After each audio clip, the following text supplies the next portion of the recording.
Hello, Johnny Dankseed here, and this is basically the history of Wall Street bets and anything else that may play into the current meme uh, frenzy in the market from my point of view. To give you a little bit of background, my background in trading is roughly back to 2015. I didn't start trading in 2015. I only had a paper trading account. I would keep up with um, any sort of news related to. At the time, I was only trying to track a handful of stocks. One of the stocks I've always liked because it's a company I've always liked. I always buy their products is AMD. Um, I first ran into Wall Street bets roughly around 2015. I want to say in the summer time. They were putting a couple posts out about AMD, which drew me in. I have a Reddit account, but I don't ever use it. I always just what's called lurking. So I would always drop in and see what anybody had to say about any certain kind of AMD information, but also I started paying attention to other things that people were doing there. The loss porn is something that's always intriguing because, I mean, who wants to share that? But I mean, it became a thing there. Fast forward to, I want to say 2016, if I recall correctly, it's around August. I ended up actually purchasing stock at the time. Like I went from paper trading to actual trading. Um, I ended up purchasing 3 or 4 different stocks. I don't remember 2 of them because I ended up just selling them. It was just testing a very small amount, but my main one being AMD. Um, I also started paying attention to, I want to say there were like attempts to get other people on board to, I'm not going to call it manipulation. I'm not even going to call it a pump and dump yet. It was like the beginnings of them. And then fast forward even more to around 2019. And if I'm not mistaken, that's when I started noticing what I would call Wall Street Bet's first, I don't know if I would call it meme, like let's call it successful meme stock, which in my eyes at least, and it was Tesla. They started doing DD, I want to say, in my memory at least, my recollection, it was around summer of 2019. The difference, why Tesla stood out, and I think why it was a successful meme stock when the others had failed. They had tried, if I'm not mistaken, in the past to get like Nvidia out there, like they did Tesla, but it was never successful because, and this is my theory, my personal theory, Tesla has already a cult-like following, especially on Reddit, which is where Wall Street Bets is. And on Reddit, up in around this time, or by this time I should say, Elon was kind of this, it was like could do no wrong kind of figure on Reddit. He does a lot of things to keep himself in the spotlight, I guess you could say, whether it be news or otherwise. So the reason Tesla was the first, to me, successful meme stock is because it had a cult-like following already. The people that believed in Tesla, or the people that believed in SpaceX, or the people that believed in Elon as a person, all of these people already kind of defended him without, I mean, most of them are people that haven't met him in person, but they adamantly defend who he is or what he stands for. So once you get that combined with a stock, it becomes this like mesh of fans, like fanboyism, but it's with investment now. That being said, everybody just kept talking about how good Tesla was, whether a company or the car itself. This was, at the beginning where people really didn't dig too much into the specifics of the company. They're getting a lot of subsidies from the government or the credits that they're selling to other auto manufacturers, et cetera, et cetera. But I never invested in Tesla myself. It wasn't for me. The company I was always interested in investing in was SpaceX, but to my knowledge, it still is private. So it's unavailable, right? Or at least to me. I'm a small time investor. I'm sure if I had a large sum of money, they'd probably, some venture capital or whatnot. In 2019, going back to that, so Tesla is around summer of 2019.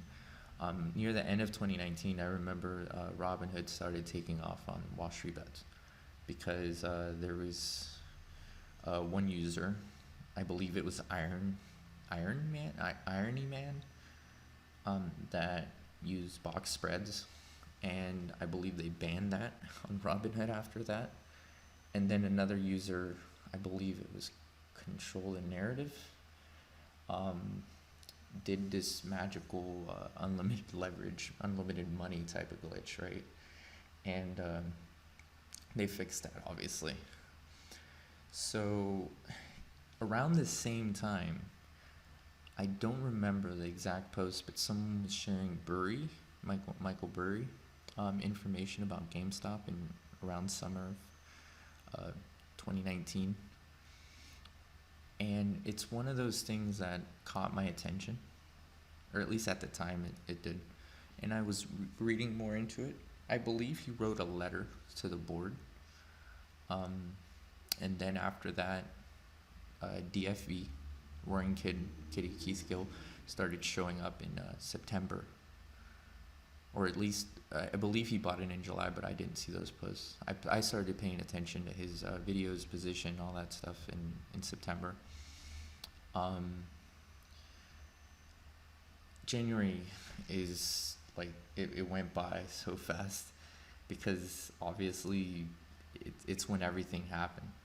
If I recall correctly, it was the end of 2020 in December that GME reported like really bad losses and the stock price like tanked.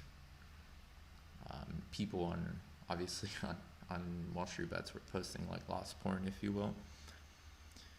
So then moving into January,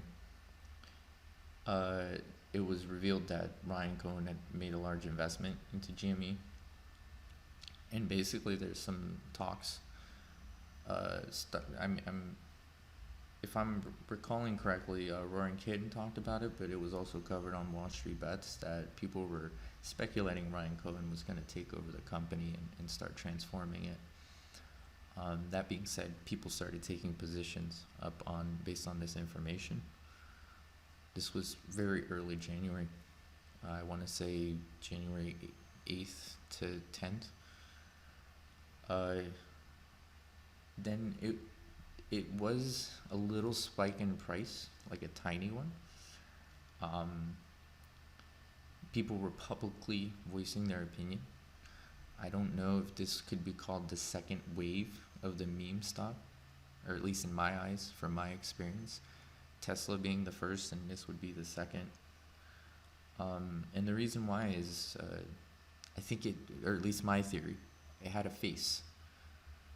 The other ones, anybody can write DD, hide behind a username and a screen and just post whatever.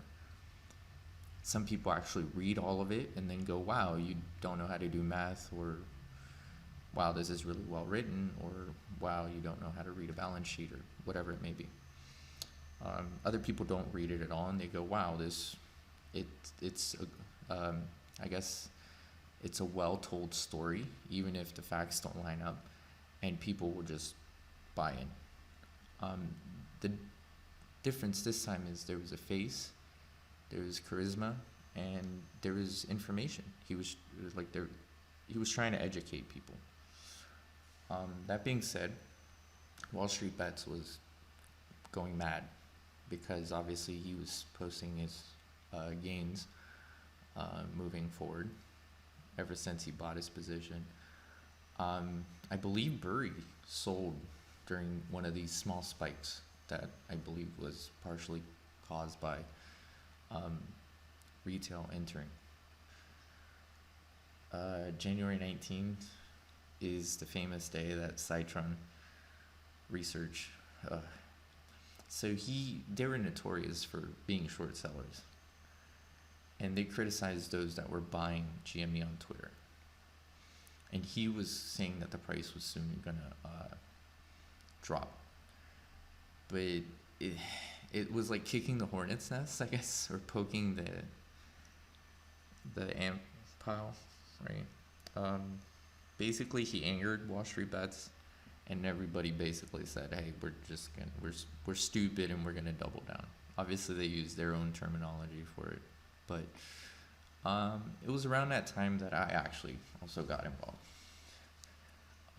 I ended up taking up positions because, to me, it seemed like an obvious use of reverse psychology that just it's like when you're sitting at a poker table and someone's trying to bluff and they're doing a terrible job at it. That being said, we all know what happened moving forward. January 26th, you got Elon Musk tweeting on Twitter, price skyrockets.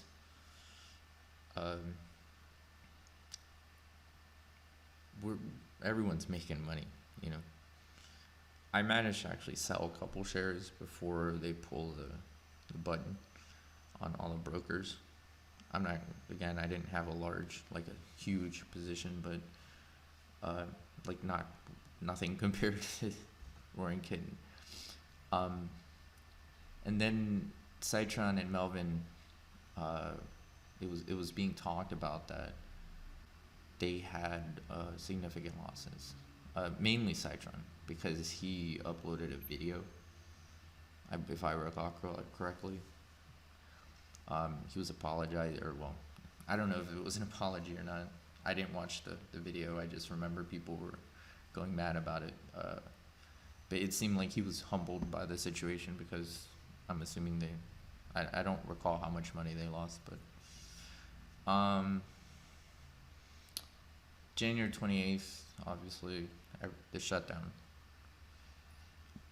They restrict basically almost any transaction involving GME at the time. Well, not just GME, any meme stock. January 29th, the SEC intervened and re-enabled the transactions. February, they started talking that they were going to have a congressional talks about all this. Going forward, this part of the story everybody knows, because by this point, he's a legend. Congress is going to call him. He's going to represent Wall Street Bets to a certain degree. Obviously, he's literally only representing himself, but he's a member of the community. I mean, he posts there. The problem we have that happened right now with this was there's disruption introduced. And when disruption is enabled, people are gonna, if someone else sees that it's working, then they're gonna probably try it as well. So at this point, we run into a problem, because GME goes down like a lot. It hits down into the high 30s, low 40s dollars in February, and that's fine. If you're an investor, you're not, this isn't the first time. If you're an investor from before, you've had red days before, I'm sure. Obviously, this is a significant red day because you were expecting a full short squeeze, and that didn't happen. So people started digging in. They wanted more data because they felt robbed.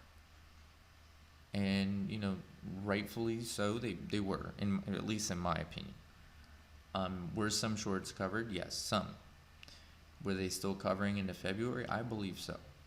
The FTDs were still significant. They obviously started going down at the end of February, March, and so forth.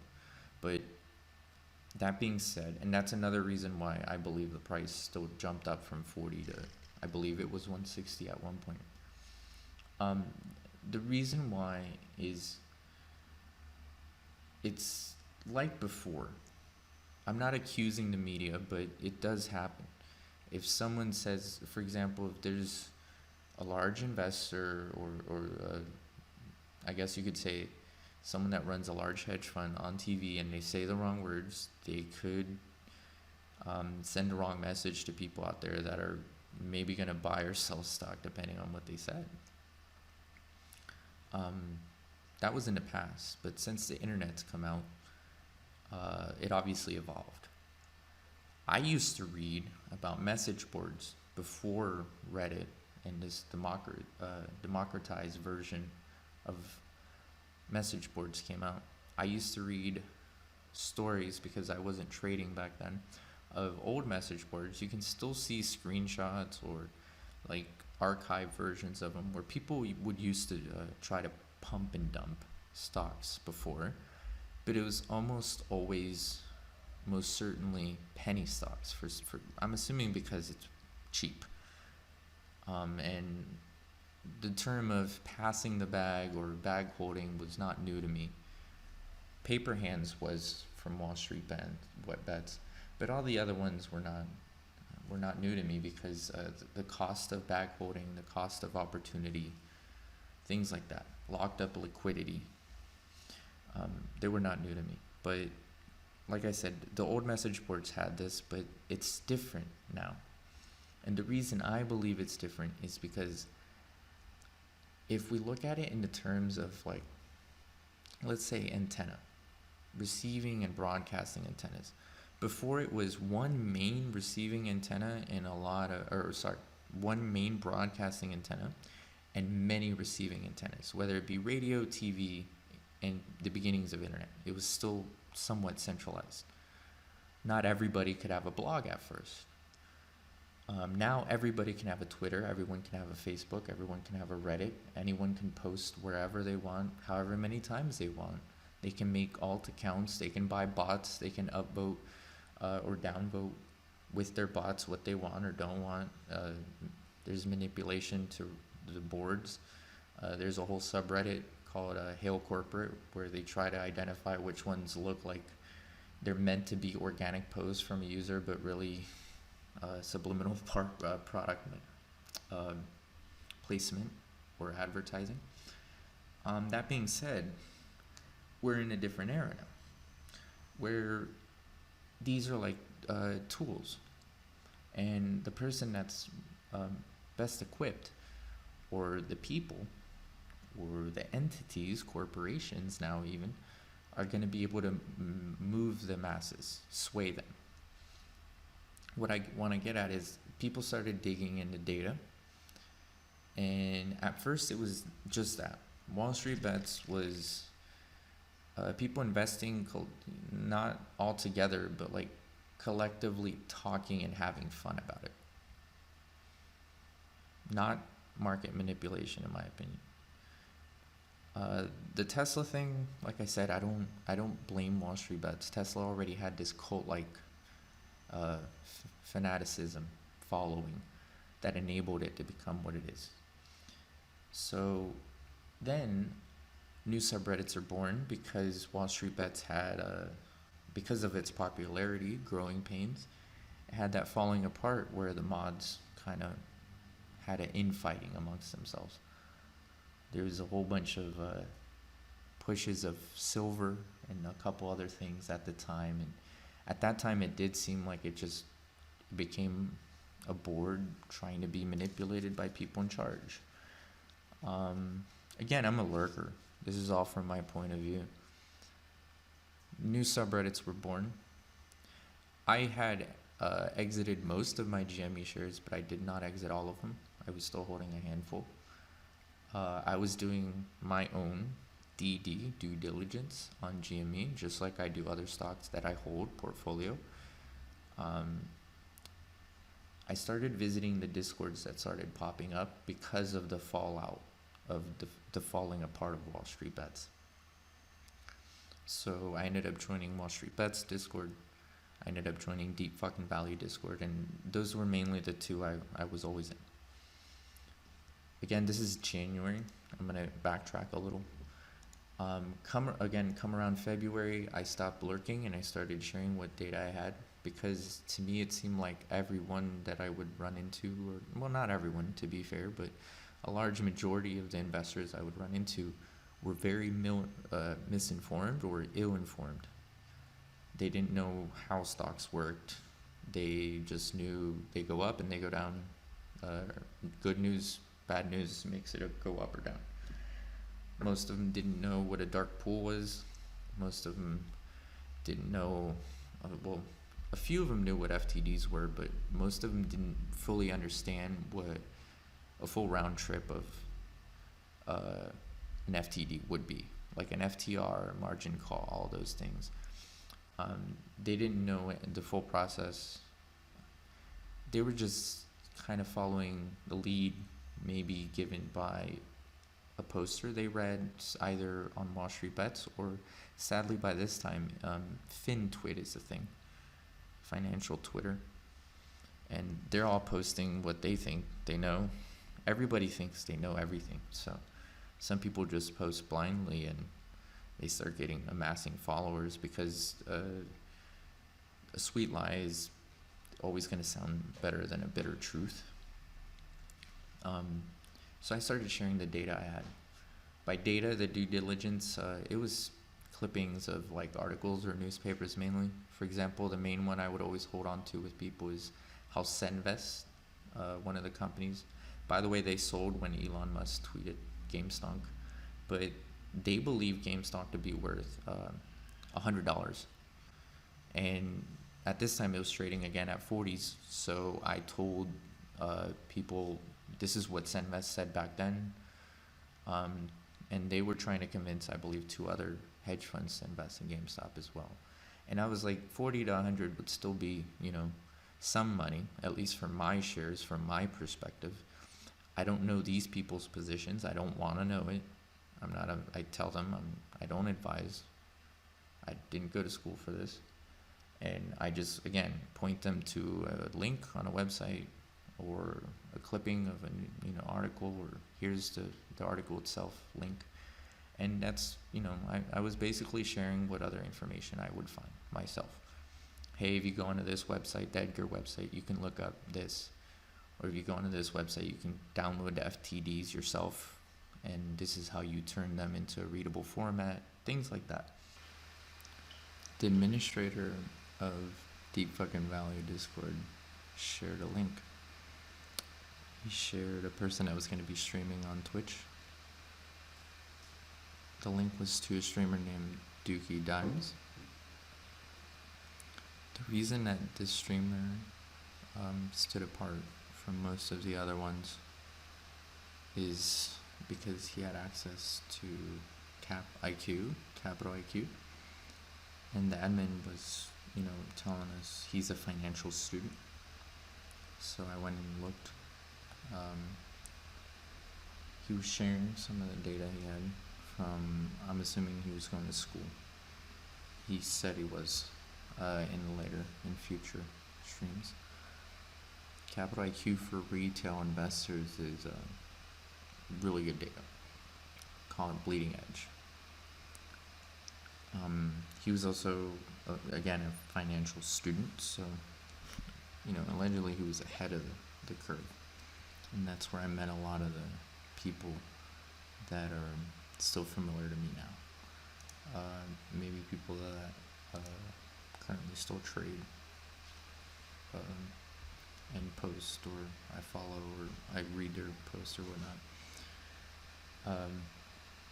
He was an interesting personality, Dookie Dimes, because at first it seems like he was very data driven, and he was. I don't know if the explosion of followers got to him or what happened, but he stopped doing his data and started focusing more on streaming, Twitch, or gaming, or things that weren't data anymore. I was in the Discord sharing, again, what data I would run into. At a certain point, I get banned. The reason I get banned is because another user joined, and he was basically asking to get his Twitter and his Reddit posts brigaded to the top, upvoted at the top, because his data showed that the shares, like according to his numbers and calculations, should have reached to $30,000 a share, or it's going to still, according to him. We got into an argument, stayed up really late into the night with another user named Gafgarian. So Gafgarian and myself were arguing with this user named Thor. His full name is Thor, apparently, on Discord. So I get banned the next day because we stayed up till 1 in the morning disproving a lot of his data, errors in his calculations and whatnot. And I get banned the next day because it was an outburst. I'm not even going to deny it. And the reason why is because it's, to me, it's misleading. I get really upset when people try to mislead people. Like, it's one thing to be ignorant and say something out of ignorance and repeat it out of ignorance, but it's another thing to be intentionally misleading. So he thought he was very financially literate, and he thought he was correct. He was asking for people to contact Congress. He wanted to be in the congressional hearings. In I guess in the places I frequent, it's called a clout chase to me. It was obvious because at the time, how are you going to prove 30,000 if even in January it didn't hit 1,000? So GME is the thing. The reason I'm going to say this is because separately or parallel, Wall Street Bets comes back into play. They start kind of shutting down any sort of information or data that has to do with GME. And they don't ban people immediately or outright at the beginning. They start just warning people that there are other stocks and they're going to focus on everything else. They start heavily pushing tech stocks, FANG, SPAC. Another big player enters as far as a pumper goes, or personality, is Chamath. So you have Elon and you have Chamath. Basically, when they tweet, traders, do something because they believe they're doing something. Whether it's true or not, it doesn't matter. There's momentum trading that happens because of that. So Wall Street Bets continues pushing. Like I said, it seems like they're in a tech, FANG, SPAC kind of thing. Our GME is born, and our GME has a couple people trying to investigate what's going on with GME because they believe they're still, again, getting a lot more data. So I'm still active in the Deep Fucking Value Discord. I leave Wall Street Bets Discord because in the past they had problems with people using slurs, hate speech, things like that. I try to avoid that. The data seemed very bad anyway in the Discord, not the subreddit. I start my own Discord. I openly allow people to join depending on, whatever you seek. If you seek just data, cool. If you seek the weird cult-like mentality that it started being born around GME, I don't think that's healthy. I'm not going to kick people out at the beginning outright, but if I see them trying to mislead other people, then I'm going to give them warnings, and then if not, kick them. The community grows. People are posting DD, obviously, on the new subreddit, r/GME. Like I said earlier, some personalities come out of all of this. And a phrase is born. So I like the stock as deep fucking value at the congressional hearing. So these people at RGME we like the stock. They basically always repeat that no matter what approach. Even if you give them a bearish approach, they'll say that. A lot of new subreddits are also being born. Wall Street Bet New, Wall Street Bet Elite, a lot of different alternate websites even, a couple of them extreme. So RGME is putting out DD. One of our users puts out our DD that we collectively put that is published by our user Gaff Garen. He's the one that authored it, published it, and then another user shared it on Reddit. The personalities on RGME pick it up and they feature it. One of the mods there, Renzel, features it on the morning briefs that he calls himself the anchorman of the morning news. We get a lot of attention. There was a link in the DD itself to our Discord open invite, so we get a large influx of users. We're actively doing DD.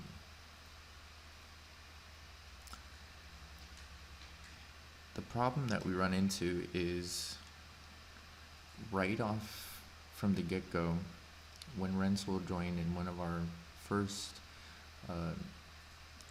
voice chat conversations when he was in our Discord at the time,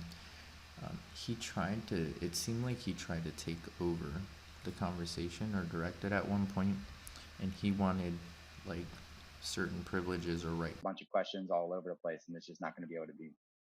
No, I meant like we set up a channel which only, for example, you and I have access to, or the moderators. You and I mean, I'm sorry, but that just sounds shitty. No offense. I'm gonna jump in. He said moderators as well, Johnny. It's okay. I mean, after the initial thought came out first, though. Can I? The thing I wanted to say is like where Gaff and I, or the moderators, or not everybody can post there, but we can have a town hall meeting sort of thing, like in the voice chat, and the questions that we all agree on can get posted there. So when I start to make a document, which I send over to Dennis Kelleher, so it's easy to get those questions that we all think, oh, it's good to have this question and this question. We want these in. He wanted to jump over the normal hiring process we had, and I put that figuratively because we promote people depending on how much their interaction is.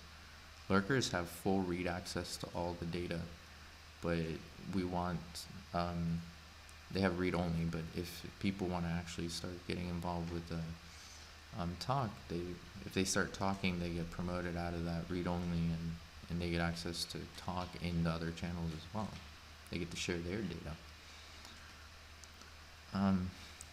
So he didn't want to do that. He didn't want to do the normal hierarchy. It seemed like he wanted to just have like this access to one of the higher mods or something along that. And this was around the time that they did the, I believe his name was Keller interview.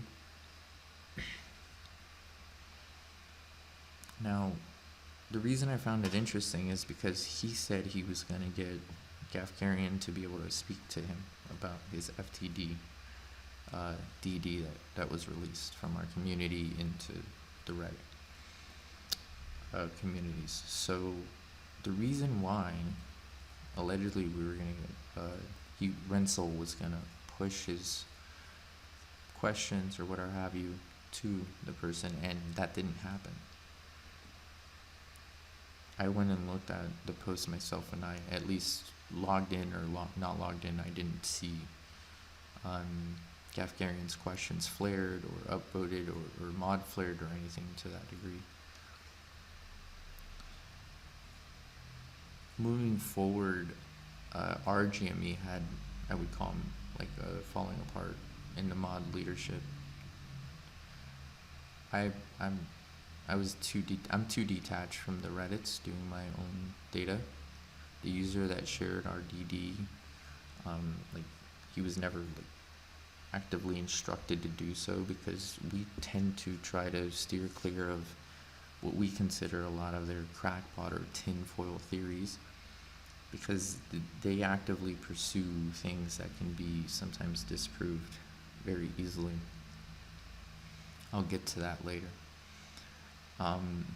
So I believe the fight at RGME, part of it was because Elite Warden was making money off his coffee link, and Renzel had his crypto wallet address on his profile or something akin to that. So a fight breaks out. Superstonk is born.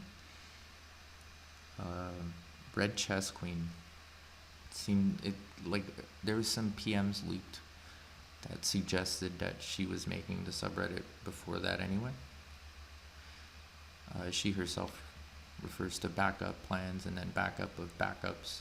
She refers to holding a nuclear option if things go south. The reason I bring this up is because Superstonk and GME had a really strong divergence, a separation, even stronger than when GME and Wall Street Bets broke apart. Because Superstonk is where you go when the other two won't take your theory. And what I mean by that is I've actually seen it happen. I've seen people that post what they call as due diligence, and they'll get banned from Wall Street Bets, they'll get banned from GME, and then the only place that their DD gets praised or hailed as being good is on Superstonk. So they start pulling in people that do DD, start getting flared. The vetting process seems very weak. It's not our problem. We continue with our community. We don't have a subreddit. We only have our website where we share the DD once it's peer reviewed, and our Discord community. That at this time the doors are open, like it's public.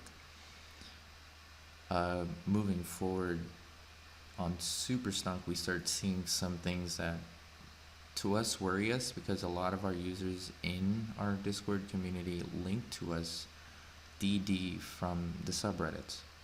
When it's from Wall Street Bets or when it's from GME, I'm gonna say not all the time, but a good over 50% of the time the DD stays up or the post stays up without too much challenge, and it'll be debated for a little while before it gets either people make up their own mind whether it's good or bad. But the ones from Superstonk, we actively would have to have mods come in and shut the discussion down or immediately remove the link, because they were becoming dangerous. Whether it would be what they consider satire. In my eyes, it's not healthy satire. It's not parody. It's none of the above. When they start making thinly veiled threats against Citadel or the owner of Citadel or anybody that works at a hedge fund. And loaned out multiple times. They sit on everyone's balance sheet. And so when one has to pay, they have to go to someone else to get them to pay. And that person has to go to the person they've lent them to get them to pay. So we're talking about a squeeze occurring all at the same time and triggering a moonshot. And so you change the typical dynamic of what market demand really is. Instead of buying something for $10 and saying, does the market agree that that's a good price, where demand is the independent variable, you have a scenario now where the obligation to repurchase everything is the independent variable, and demand is dependent on that variable. So it's not like they can just say, all right, we're going to stop. No, the DTCC says you need to pony up, or the FICC for bonds says you need to pony up, and they have to go into the market at one time. So you're not going to have a peak. You're not going to have to worry about a peak.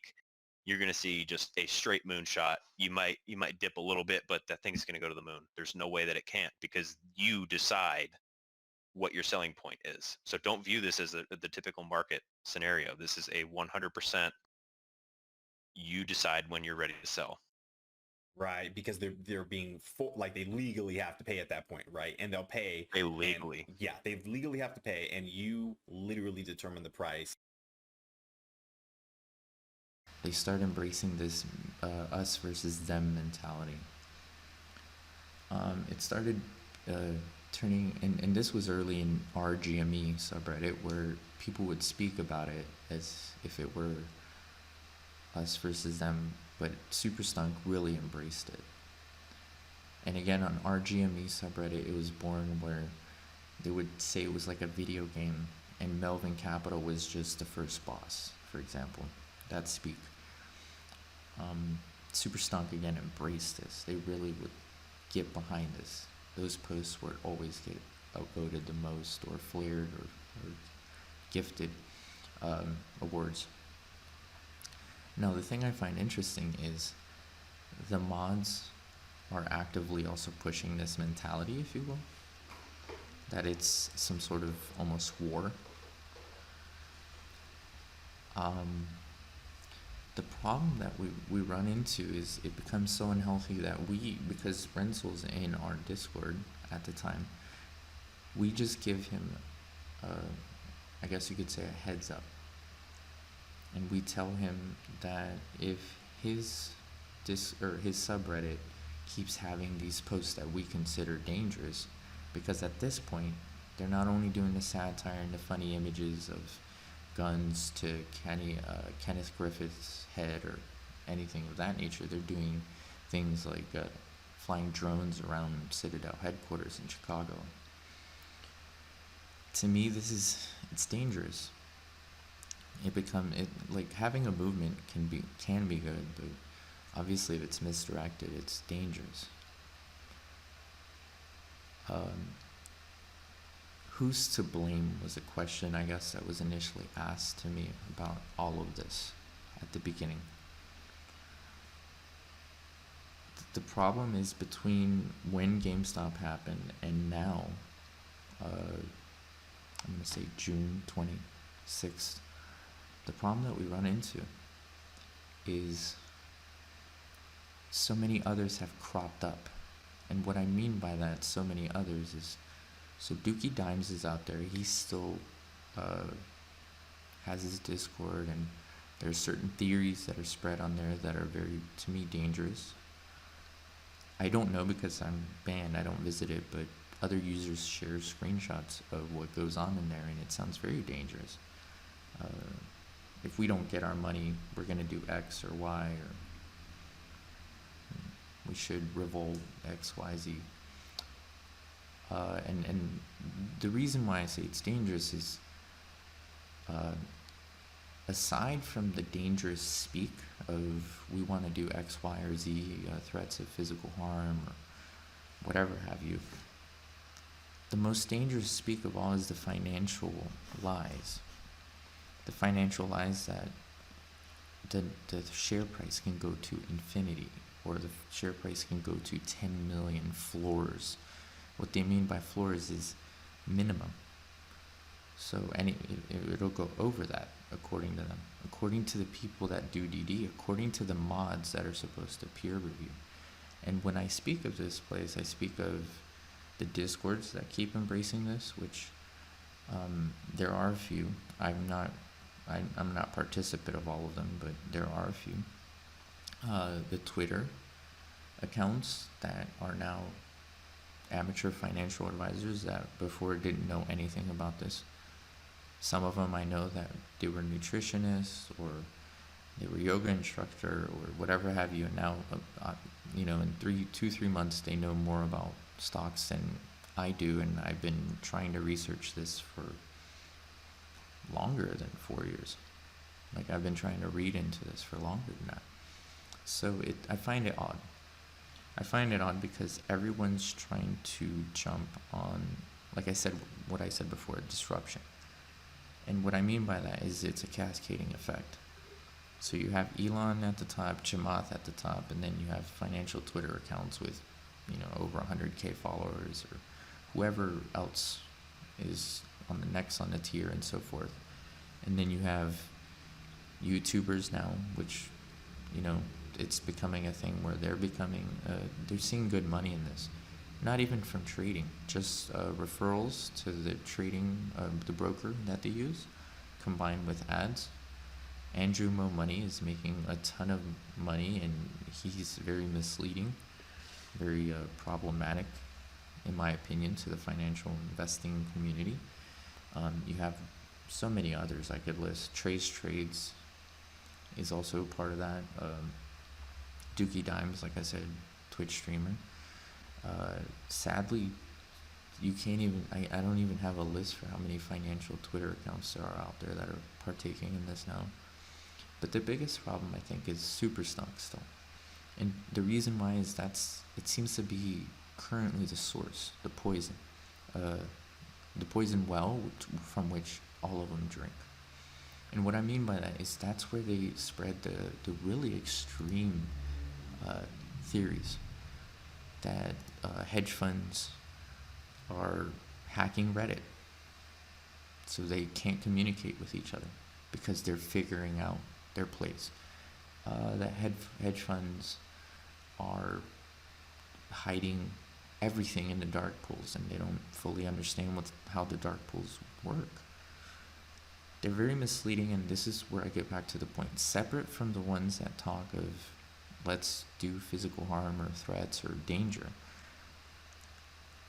all of that always dances around the central idea of being financially misleading and telling people that they're going to be millionaires. And the reason why is because they always use certain phrasing. Life-changing money. It almost always is that way. And one user recently made a post, which it really is exactly like it's a well done way of describing what I always would think Superstonk does, which is they shift the goalposts. So they hype up some sort of date that's coming because they imply that something, and sometimes it's related to GameStop, sometimes it's not. Sometimes it's just related to the financial world, and they say it's going to reveal some sort of financial catalyst. Currently, they are predicting the market will crash because GME will MOASS. When they say MOASS, it means mother of all squeezes. Short squeeze. So they'll hype up a date. Days before the date, they'll suddenly tell people to not expect anything in case nothing happens on the date. The date arrives, nothing happens, but they blame it on something with the hedge funds or manipulation. They backpedal and ridicule the idea of a date ever being a catalyst, and they say, remember, no dates, no dates. And then someone ends up hyping up a new date, and the cycle repeats. I always ask myself, who is benefiting in all of this? And so far, the only people I really see trying to make the most out of this is anybody that's making, I guess you could say, a career out of financially advising, even though they're saying they're not financially advising. And the worst offenders, again, not who cares about the one that shows a crappy little chart with 3 or 4 lines on it, because that's speculation at best. But the ones that say we need to hold together to make sure that the littlest ape makes life-changing money, that to me sounds like a collective. They constantly make posts that they are saying we're not market manipulation. If you have to defend yourself, then I think that says a lot. I think that says you have a guilty conscience about yourself. I know others are speaking that way about you, but if you're having to say it about yourself, it seems almost like an insecurity, and you see those posts come up in Superstonk. I think the biggest problem, and again, the worst offenders are the biggest stars on YouTube or Twitch, or in this case, again, always Superstonk because they're the source of the wealth, is they tell people that they're going to become millionaires. They're telling them to hold. And they're saying it's not financial advice. And I always ask myself why. Like, what's in the benefit for them? And I don't know if it's because they, it is somewhat like a cult, and I don't want to be too far-fetched in what I'm about to say, but there are some comparisons to the QAnon cult. You know, everything changed. The dates changed for them too, when the president was going to get back. Recently, GME had a vote for Shareholder, for who was going to become the next CEO. The votes were way less than what the Superstonk crowd were expecting, and they started saying, "Oh well, we have to get an auditor. The votes are bad. We have to have them redo it, or X or Y." And it's similar to the QAnon cult. They were chanting recount. Wow. Yeah, that's. I don't that's buy it. I don't buy it. It That's literally looks saying like bad news. I mean, I don't think it's bad news. I think it's just more of the stuff that they're covering up. Like, how much have we talked about the numbers that they've been reported? This is just brokers not reporting. It's they're going to pay a fine for this. That's like a couple million. 2,500. Yeah, something. They're going to pay a fine for this, and FINRA's going to say, "Oh, this was non-disclosed," or the auditor, the independent share count, whoever's doing it, like the Carl Hagberg of this needs to like explain. I want to hear from him how this is possible. I don't get it. Yeah, It doesn't make sense to me. Even with that number though, Ato, I mean, like we're still at 55.5 million total votes, right? Like this is still an outstanding number out of everything considered. I think that the broker non-votes, I mean, like is kind of something we should be looking at. But ultimately, I think that, I mean, like, where do we go from here with all this, really? Right? Like, how do we even bring this to light? We had the theory that was going to happen, but now that we're seeing it, We need to get an auditor. This has to be, yeah, I want to, like, who was the... Which was announced. That was announced at the shareholder meeting today, that there would be not the public auditor, Deloitte & Touche, not Deloitte. It's their independent share, it's the Carl Hagberg. It was the investor share shareholders protection, where they would come in and they would do the vote tally, and people that were able to detect which were physical shares, which were actual shares, and the ones that were kind of spoofs coming in. Those people that have been doing this, because all of the evidence with the biggest outstanding short interest less than 6 months ago, how do you not account for that to be recorded in the vote?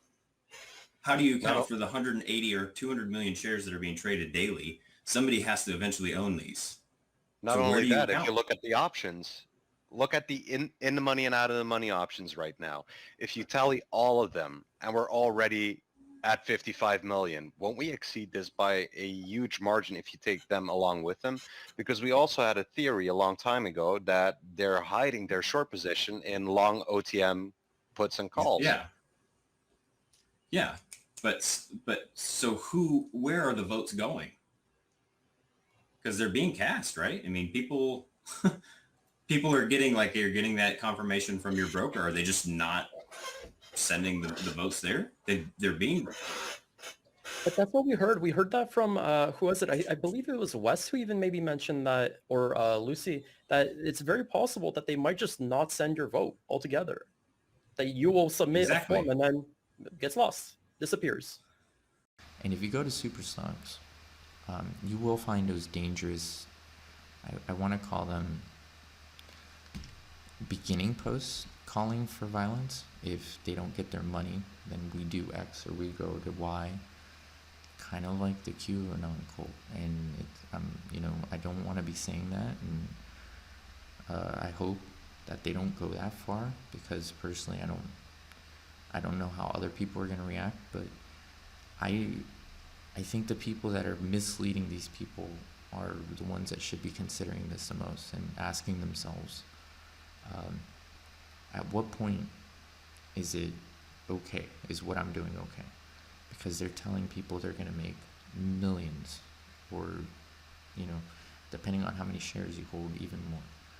They're already planning what they're going to do with the money. A lot of them, some of them take out loans. the posts don't get downvoted, or the people running this Superstonk don't question what financial position these people are in. What I found very odd is, as of recently, right now, currently in June, Wall Street Bets has actually made a shift to going back to its roots and telling people, do not invest more money than you can afford to invest. Like, basically make sure everything in your life is financially secured and you have extra money if you're going to invest it all, and do your own homework and due diligence and whatnot. The thing I find strange is Superstonk says the same, but you see a lot of financial irresponsibility on there, where users will take out their 401k, they will divorce their wife because they went behind their wife's back and invested all of their savings in GME, or they live out of their car because they'd rather hold on to their GME shares than sell, even though right now if they sold they'd be in profit, because these people are telling them, wait for more, there's more, I promise you there's more. And I think it's dangerous.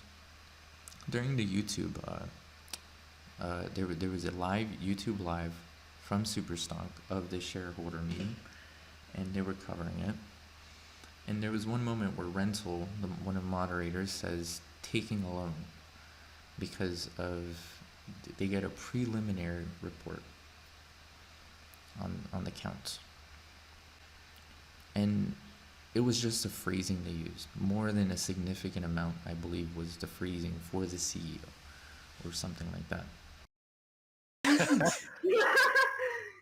Again, we are currently still waiting on confirmation on this. We're going by secondhand information.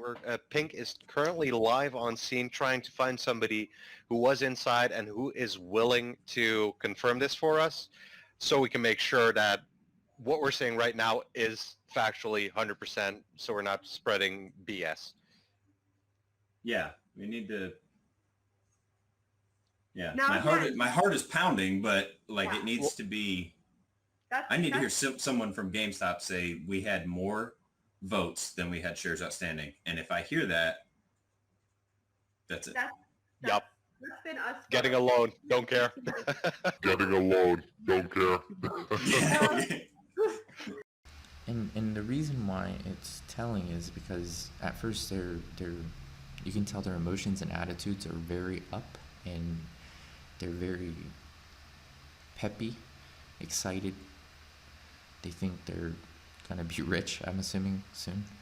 And then the actual numbers came out that afternoon, and you can see the drop in their face of emotion, of excitement. And that's when one of their famous DDers, Atobit, says, well, I'm seeing the numbers, but I can't believe it, and I know I can't prove it, but it just looks like more of the same to me. And therefore, when they made their disclosure about meeting the total or having an amount that was greater than the total represented by proxy or by in person, there was a contention about, because somebody was trying to place someone on the board. And so this year they had to display those results without showing the broker non-vote. Guess what's happening this year? It's not contested, because there was no contest. How would that be? How would you say that? Nothing was contested? Uncontested. Yes, it was uncontested. There you go. Thank you. It was uncontested.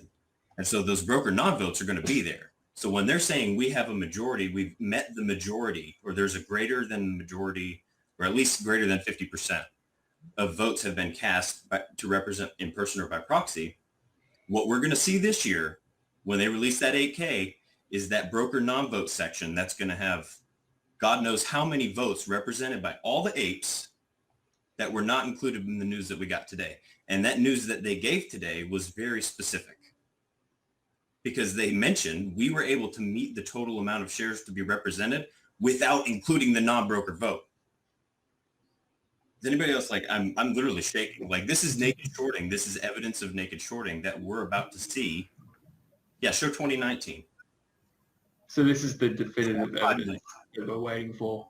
This is the evidence that we're waiting for. This is the 8 million increase to 20 million increase to 29 million or 26 million increase.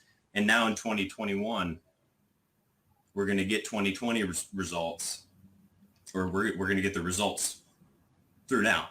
and you're going to see exactly how many votes are outstanding on that broker non-vote. So what she was excited about was the fact that this was like GameStop telling us what we're saying right now is we have enough votes without factoring these in to host the results or confirm the results of the meeting.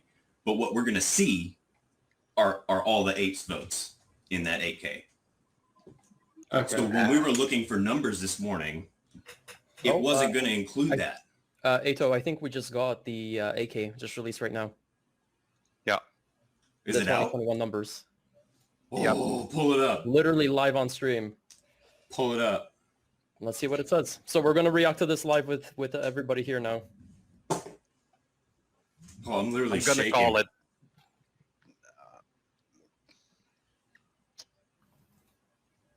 Okay. I think the AK's released were only in relation to the earnings and the CFO and CEO appointed. I don't think it was the actual submission. Oh, of it's votes. right. Okay. So false alarm, I guess. No votes just yet. Oh, It's man, for the CEO specifically. Oh, so terrible. Still a big deal. Obviously, we have a new CEO right now. We've been waiting on that for quite some time. Naturally, of course, an AK would have had to been filed for that as well. I guess we kind of omitted that fact altogether because of everything that's happened already today. Oh, but either way, right? So you see where the voting 8K was actually released. Yeah. For 2021. Yep. Within the chat. Who's the one Red Wait, sent? so James, you're actually saying the vote was released. Yep. I'm looking at it right now. It's the link. Wait, so we do have it? Yes. Okay. Yes, we do. 7.3 million.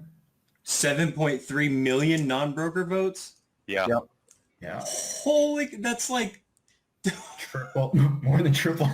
No, that's nothing. That is absolutely nothing. I can actually say that a lot of Dutch banks and brokers wouldn't let you vote, and the AFM, the Dutch agency who overlooks the entire stock thing, they released today that 30,000 people have bought GME, of which 40 people have bought in more than 1 million euros, and they are people who can't vote. How the hell can you explain that? Oh my God, this is like so. Oh wow, like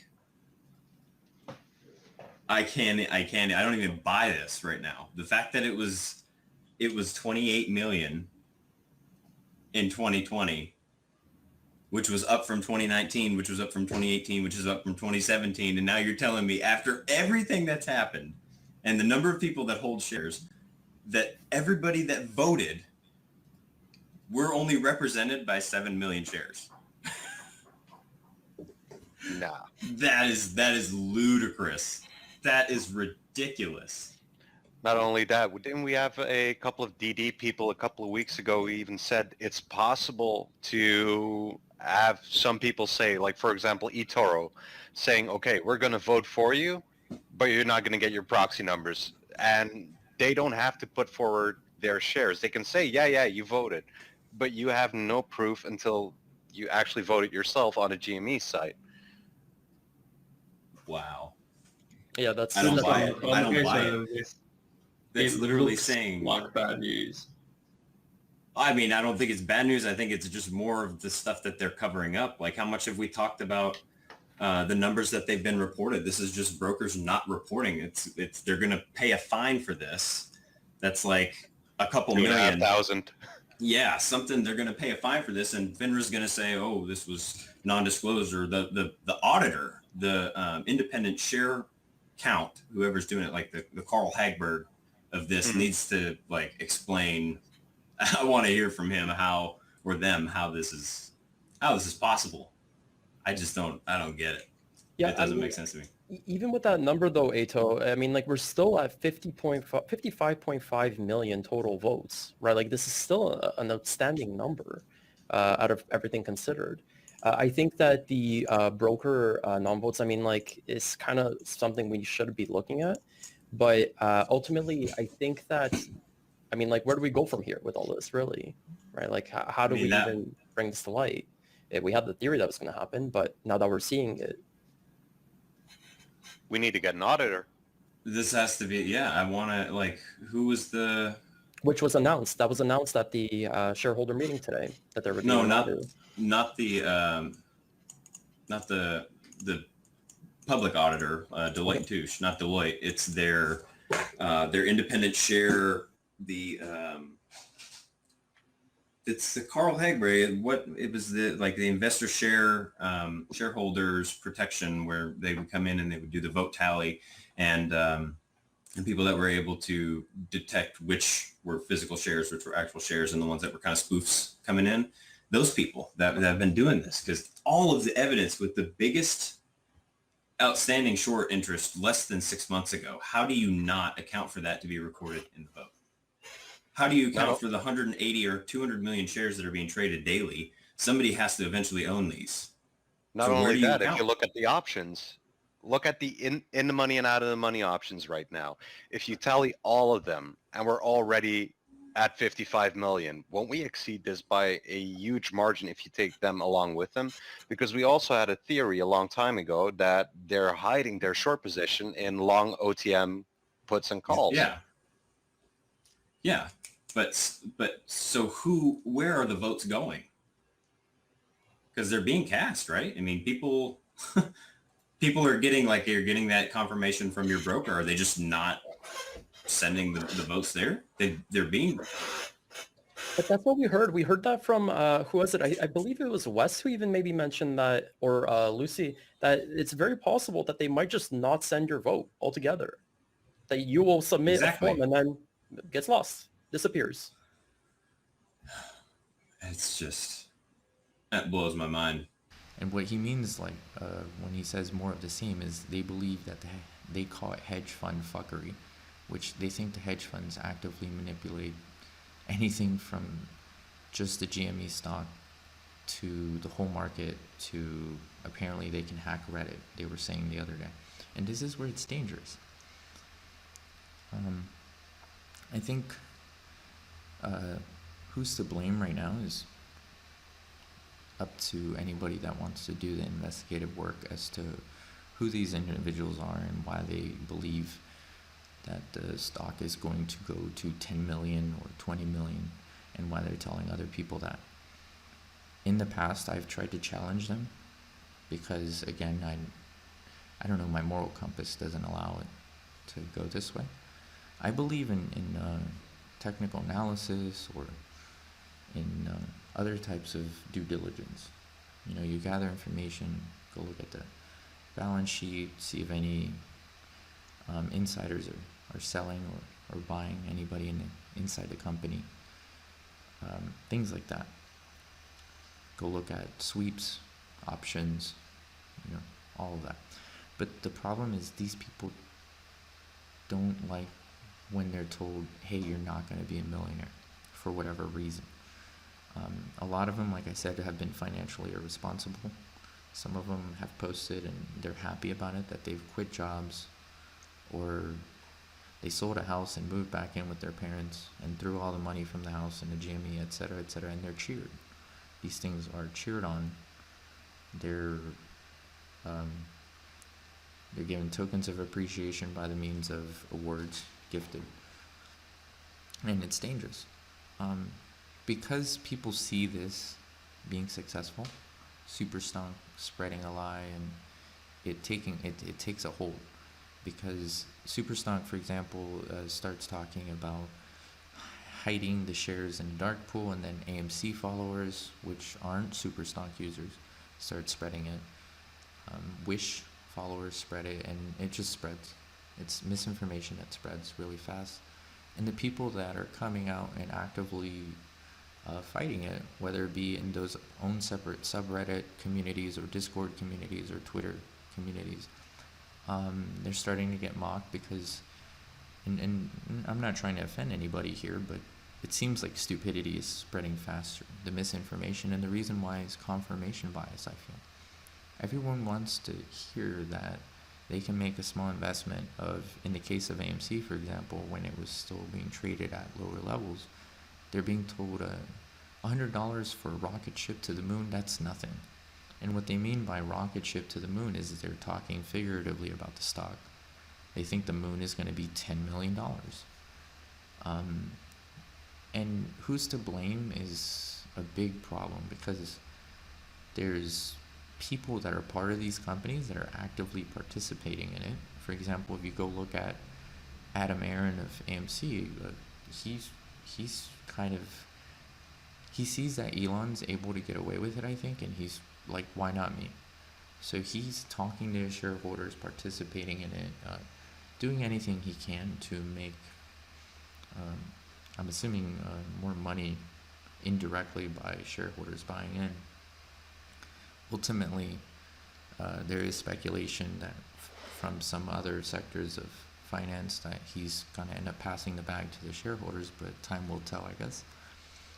Even Ryan Cohen, whom at first I thought was just always just a very clean-cut person, is starting to give me a little bit of, I guess you could say, a little bit of doubt in his character, because of the amount of posting he does on Twitter that seems to be correlating with the Superstonk theories. And the reason I think it's suspicious to me is because one of the recent filing, when they disclosed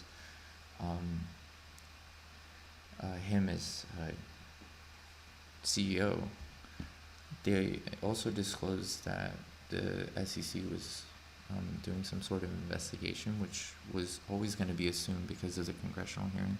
But then one of the reports I read that came out later said that it might be involving a GameStop employee, and when he bought in specifically, or something along the lines of that. And what I find interesting, and I'm not trying to be accusatory, is he, during the Superstonk YouTube live of the shareholder meeting, they asked, apparently one of the representatives, Pink Cats on Acid, was there in person, and she asked them if they knew who Superstonks was, and they said, of course we do. Welcome to GameStop HQ, everybody. So what we have so far, we've been out here, so I haven't actually, some of the apes have been listening in, and I just caught the end quote from Ryan Cohen about buckle up. I did talk to some of the corporate over in the parking lot before it started. They were super cool, said we could stream here, very supportive. When I asked them if they'd ever heard of Superstonk, he said, of course I've heard of Superstonk. And it's always these little, like, hats off to the community, and posting on Twitter as well by Roaring Kitten, that also coincides. They do this back and forth, almost tennis on Twitter, if you will, of posting. And like I said, everyone's seeing that no one's getting caught or punished, so everyone's trying their luck. I see people on financial Twitter, even people with low following, like, I guess you could say 500, 1,200, you know, and so forth accounts, and they're all trying to pump their stock. The biggest problem of all of this is it doesn't matter who's trying to pump their stock, they always seem to go back or circle back around the worst offenders, I would say. The ones that just say, hey, you know, get this stock, it's interesting, they don't get much action. There is sentiment movement the next day, but only if it's picked up and repeated by a bigger FinTwit account or Wall Street Bets, or when a lie that is already a concrete lie, such as the Superstonk theories of what happens in GME, spreads to other stocks, then it can build up. AMC is currently suffering from that, and the other pumps that are currently happening from other people are also the cryptos, all of the different coins that are just happening. And again, if you want to do who's to blame, and from my view, it's always a cascading effect. It will always be. Elon's a large problem, for whether it be crypto with Doge or Tesla or whatever it may be, because he opens his mouth and he moves markets. Chamath did so for a while. And then I think the biggest problem is the active participants now. Adam Aaron being a notorious figurehead there. But then you also have For example, Belfort, Wolf of Wall Street, he was also partaking in a couple messages that seemed like it was like pump and dump type message. And people in the comments on Twitter even told him, hey, didn't you go to jail for this already? Or didn't you already go to jail? Like, and it, like, everyone's saying the SEC isn't here. It's not watching. I think it is, because you see some charges starting to come out for Ponzi schemes or financial advisors that were telling people or taking their money or doing X or Y. Again, as far as for GameStop itself, the problem might have been born with things such as, you know, Elon's tweeting about it, DFE's sharing his position, DFE and Ryan Cohen both tweeting. But I think the biggest problem is the lies, because they're not saying, hey, you're going to become a millionaire. They're just saying, this is a stock I like to invest in. Warren Kidd, Deep Fucking Value, has already made money off of it. The stock could go to zero tomorrow, and he's already made the money, from my understanding. And these people don't understand that. The reason why, again, is the poison well being Superstonk, because they tell people just hold. They don't like talking about even exit strategies, because, and I don't even know how that works. Like, I try to do it in my head logically, and it's like, do they just expect the money to pop up in their bank account? And some of them do talk about exit strategy, and they quote what's an exit strategy from Deep Fucking Value, but the thing they don't understand is it's like how much of it was a tongue-in-cheek joke and how much of it was financial advice, because he has a disclaimer video where he says he's not a financial advisor to the people watching. He also, there's something interesting I find. If you go look at his YouTube tags, you'll see day trading in some of the tags in some of his videos, and people need to understand. I mean, someone at some point wants to take a profit. Another thing I find odd is back in February, when it was trading at $40, I tried to tell people that they're no longer waiting for a MOASS or a short squeeze event. They're now long-term investors, and they would cry foul. They would get upset. The Superstonk crowd is, I believe they're going to have to make that shift at some point to let people down in a softer way. Because again, if they want the same effect as the Tesla fanatic cult-like following of investors, there's always got to be an excuse or shifting of the goalposts, or, oh look, we have the transformation to look forward to. At least we'll make money that way, and it'll compete with Amazon, and it'll be a giant tech company. And the thing that I don't understand is that, to me, is long-term investment. That to me is, I'll buy now and I'll wait for the transformation of the company to generate better income, and then I'll sell to make money. But they think that for some reason ties in and coincides with the MOASS, that they're going to be, again, millionaires. And they don't understand that those two just don't, just because a company turns around doesn't mean the share price is going to go to 10 million or higher. And that's the very dangerous, misleading part. And again, I'll lead it up to, if there's any investigative reporters or whoever's investigating into this in the long run, as to who's to blame in GameStop, to look at maybe the overall cascading effect. But I personally, not to point fingers, but I would definitely give Superstonk a heavy look, because they're not trying to teach people to be financially literate. They're just telling people that GME is a stock that one day will make them millionaires. Not in those exact words, but they do allow that kind of talk there, that circular talk. Again, it has some things to tie in with the QAnon cult. I hope it doesn't go to anything further or manifest in anything physical for their sake, but that's all I can say for now. So I hope this helps you and understand the situation. this is all from my perspective, and I'm sure there's other input from other angles and other sides and other perspectives.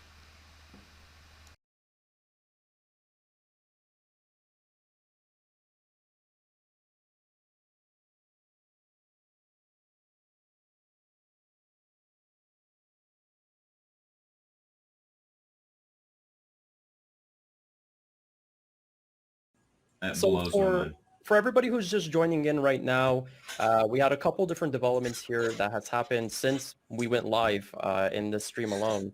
So we had a new CEO and CFO announced, both who are ex-Amazon people. Sounds like a very bullish sentiment towards the e-commerce side of things, which we're really happy to see. It bodes really well for the business in the future. Then we also had the 8K drop for this, where we're seeing now what the sales results for Q1 were, which also look really, really strong right now. We see them increasing their overall e-commerce sales and reducing the overhead, which is fantastic. And they've also confirmed that they have 700 million on hand to use as a business with zero debt. I mean, like, this looks amazing for us, right? Because ultimately, at this point, they can do whatever they want. And lastly, the last component here is what we're seeing now with the votes. So this is what we were waiting for. Now, the unfortunate part is it looks like there is a little bit of more dirty play that we're seeing here, where a lot of these broker non-votes are not following the pattern that we had seen historically over the last few years. Well, it looks like, I mean, I'm looking at this right now, and I have no idea how that can be there, but it's just me saying, according to everything that we've seen, this looks like more of the same. I can't prove that that's happening, but to go from that 4-year run up to a third of that or a fourth of that, I don't buy it. There's no possible way.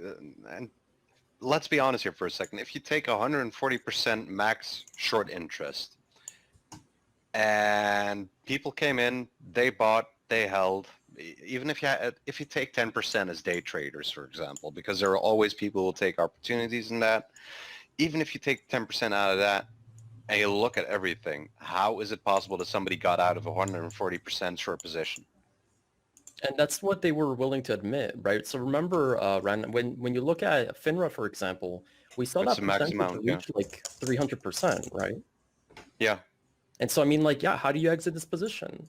Like, there is no way you actually are able to escape, right? And so that's why we all believe in what we're researching here. It's the reason why we don't, we're seeing these votes and we know that there's some layer of BS behind it because it's impossible. Yeah. Yeah, no doubt. We know there's shady, mischievous stuff going on behind the scenes. There's no doubt about that. I think we've proven it many a times over the past 6 months.